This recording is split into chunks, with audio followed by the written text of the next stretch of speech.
കേരളത്തിൽ ഏറ്റവും കൂടുതൽ കാണപ്പെടുന്ന മണ്ണ് ലാറ്ററൈറ്റ് മണ്ണ്. ഇന്ത്യയിൽ ഏറ്റവും കൂടുതൽ കാണപ്പെടുന്ന മണ്ണ് എക്കൽ മണ്ണ്. എക്കൽ മണ്ണ് നെൽകൃഷിക്ക് അനുയോജ്യം. നെല്ലിന്റെ അത്യുൽപാദന ശേഷിയുള്ള വിത്തിനമാണ് ശബരി. ശബരി നദി ഗോദാവരിയുടെ പോഷക നദിയാണ്. ഗോദാവരി നദീതീരത്താണ് നാസിക് സ്ഥിതി ചെയ്യുന്നത്. നാസിക് ആണ് ഇന്ത്യയിലെ മുന്തിരി നഗരം എന്നറിയപ്പെടുന്നത്. ഇന്ത്യയിലെ ഓറഞ്ച് നഗരം എന്നറിയപ്പെടുന്നത് നാഗ്പൂരാണ്. ഇന്ത്യയുടെ ആപ്പിൾ തലസ്ഥാനം എന്നറിയപ്പെടുന്നത് സിംല. ഇന്ത്യയുടെ പേരക്ക തോട്ടം എന്നറിയപ്പെടുന്നത് അലഹബാദ്.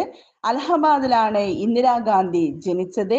ഇന്ദിരാഗാന്ധിയുടെ കാലത്ത് 42ാം ഭേദഗതി പാസാക്കിയത്.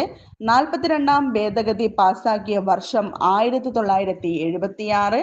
1976 ഉത്തര വിയറ്റ്നാമും ദക്ഷിണ വിയറ്റ്നാമും കൂടിച്ചേർന്നത്. വിയറ്റ്നാമിനാണ് റെഡ് റിവർ ഒഴുകുന്നത്. റെഡ് നിറത്തിലുള്ള റോഡ് നിർമ്മിച്ച ലോകത്തിലെ ആദ്യ രാജ്യം ഖത്തർ. ഖത്തറിൽ തന്നെയാണ് ലോകത്ത് ആദ്യമായി നീല നിറത്തിലുള്ള റോഡും നിർമ്മിച്ചത്. നീല നിറമാണ് ദേശീയ പതാകയിലെ അശോക ചക്രത്തിന്റെ നിറം.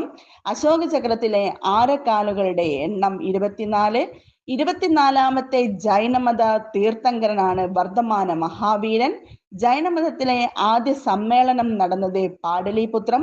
പാടലീപുത്രത്തിന്റെ പുതിയ പേര് പാറ്റ്ന. പാറ്റ്ന നഗരം സ്ഥാപിച്ചത് ഷേർഷാ സൂരിയാണ്.